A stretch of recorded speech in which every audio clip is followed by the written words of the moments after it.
What if we hired a nanny? I ain't mad at that. I ain't mad at that. I like a nanny. You like it? Yeah. Don't get too excited. She ain't gonna be cute. Okay? Mwah. Whew, it smells Give so me my file back. I don't give me my. I don't know. Give me my file back. I want my file back. She gonna be real ugly. I want a cute nanny. All the cuteness you need. You right. Yeah. You right. Okay. All right. It's gonna be good though. All right, folks. Well, Zach and Fatima will soon hire a nanny named Miss Rose, described as a sweet black woman in her 60s with a smile that makes you want to give her a big hug. She applies with the nanny position to Michael, and Zach and Fatima are simply dazzled by her. They sat through a parade of Gen X and Z eccentrics.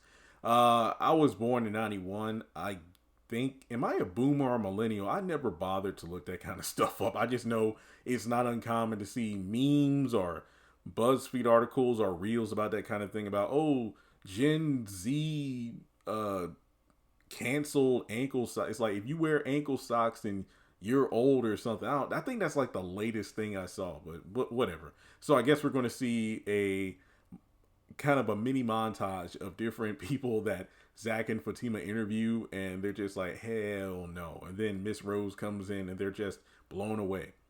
Now, she talks about her homemade meatloaf and mashed potatoes, and they hire her on the spot.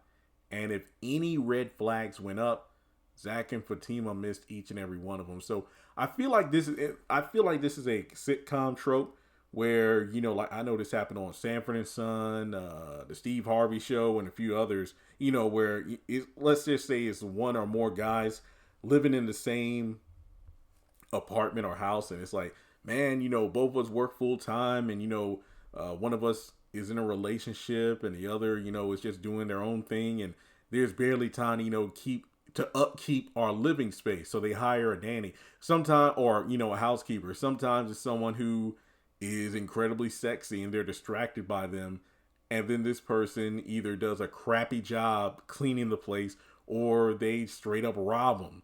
And then you got the situation where they hire someone who's like older, experienced, and they might talk a big game. They might have an impressive resume, but come to find out that they just take naps all the time, and sometimes they push the work off on the people that they're supposed to be working for. I don't know, but Miss Rose, we'll just have to wait and see. We'll have to wait and see if she's really too good to be true. And it just makes you wonder. We do know at some point Deja is seemingly going to be babysitting Michael. I wonder if things with Miss Rose don't work. Because I'm thinking if things with Miss Rose work out, why would Deja essentially possibly be over there watching Michael in that behind the scenes look of season 7?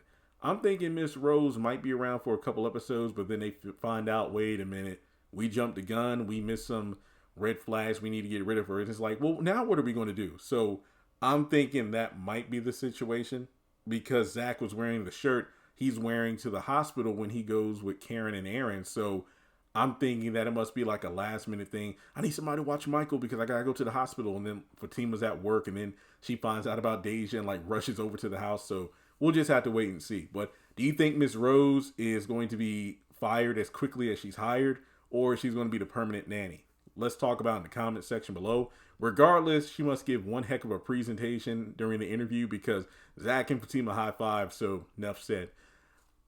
Catch you in the next video. And also, just thought about this.